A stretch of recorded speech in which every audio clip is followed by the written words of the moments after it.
Nelson Mandela, a name that echoes around the world as a symbol of freedom, equality, and resilience. But before he became the president of South Africa, before he became the global icon of peace and justice, Mandela spent 27 long years in prison. The question is, why? Why was a man fighting for justice locked away for so long? Today, we're taking you on a journey through time to uncover the story behind Nelson Mandela's imprisonment. It's a tale of struggle, sacrifice, and an unwavering fight against a system built on oppression. So, sit back and join us as we unravel why one of the world's greatest leaders was silenced behind bars. 1. The rise of apartheid. To understand why Mandela was imprisoned, we first need to understand the brutal system he was fighting against: apartheid. Starting in 1948, South Africa was officially divided by race. The white minority government implemented laws that systematically oppressed black South Africans and other non-white communities. It wasn't just segregation, it was a state-sponsored system of domination where the rights of millions were stripped away. Mandela grew up in this environment, witnessing the stark inequality around him. By the 1950s, Mandela was already involved in the African National Congress, ANC, an organization that sought to challenge apartheid through nonviolent resistance. At first, the ANC, inspired by leaders like Mahatma Gandhi, promoted peaceful resistance through boycotts, strikes, and demonstrations. Mandela believed that change could come through peaceful negotiation and unity. But the government's response was brutal, cracking down on protests with violence. 2. The Sharpeville Massacre and a turning point. The turning point came in 1960 during a protest in a township called Sharpeville. Thousands of black South Africans had gathered to protest apartheid laws, but what began as a peaceful demonstration turned into a tragedy. On that day, South African police opened fire on the crowd, killing 69 people and wounding hundreds more. The Sharpeville Massacre shocked the world and Mandela himself. It became clear that peaceful resistance was not enough. Mandela, along with many others in the ANC, began to rethink their approach. The question now was, how do you fight a regime that's willing to use violence against its people? Number 3. The formation of Umkhonto we Sizwe. Mandela knew that something had to change. In 1961, he helped form Umkhonto we Sizwe, or Spear of the Nation, the military wing of the ANC. This was the moment Mandela made a drastic shift from peaceful protest to armed struggle. Mandela never wanted violence, but he saw no other option.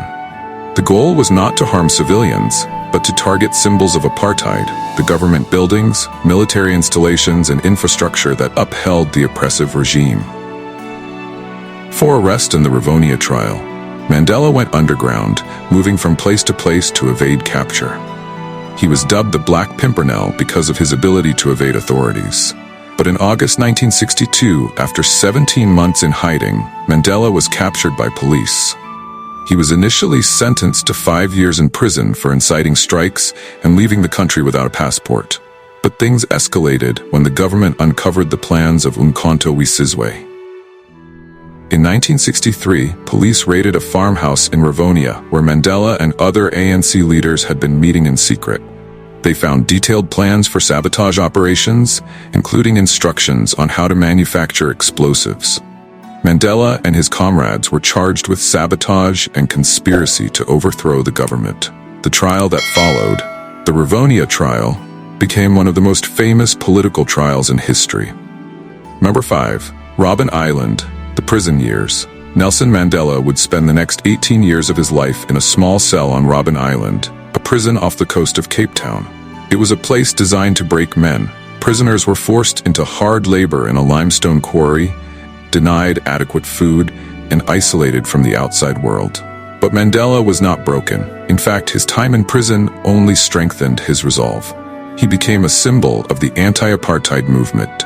Even from behind bars, his spirit inspired millions.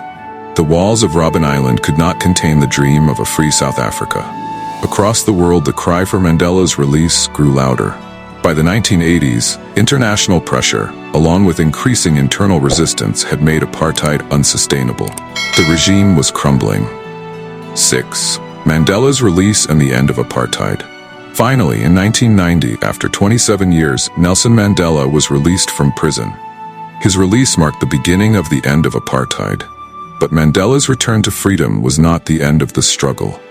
The next chapter was even more difficult, negotiating a peaceful end to apartheid and avoiding a civil war.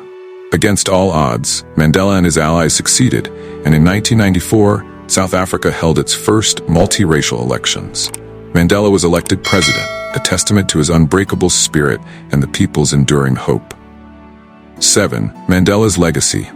Nelson Mandela's imprisonment was meant to silence him, but instead it amplified his message. His 27 years in prison symbolized the struggle against injustice, and his eventual triumph reminded the world of the power of perseverance and the fight for freedom.